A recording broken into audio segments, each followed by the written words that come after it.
You look, this is a look and a half. It looks so good. Yeah, I love it so much. So obviously this is such a special movie to be part of. It's a very important one, right?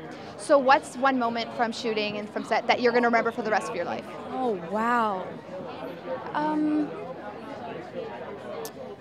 There was so many things to remember. I think the first table read of this film was something that I'll never forget because it was just every single one of these people that you see in a room at a table, like taking these words off of paper for the first time, and these are really powerful words that we're, putting on a screen, and trusting this incredible director who did such an incredible job with each and every character, that after we all just kind of sat there and were like, we're about to do something really special, and I think that was a moment I'll never forget.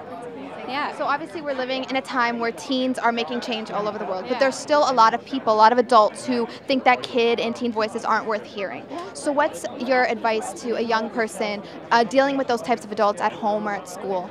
I think you get to a certain age where you realize that it's not just that your parents don't know everything, it's not just that adults don't know everything, but it's that sometimes, like, people were raised a certain way that, they're not capable of opening their minds to a certain place. And you hope that by making art like this and telling stories like this, that they do slowly open their minds a little bit more to seeing that, there's a reason why we're making this movie. And it's so unfortunate that we filmed it a year ago and it's still a relevant discussion. But the fact that we get to continue that and the fact that we hopefully get to fuel it even more is so special. What's something you love about yourself?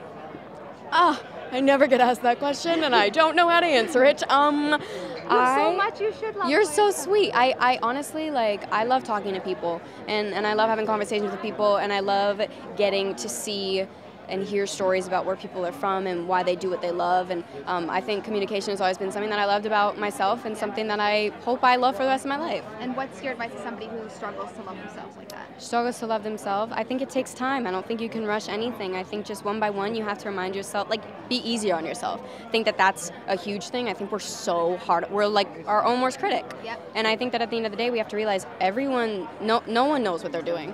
So it makes it a little bit easier to realize you're not alone.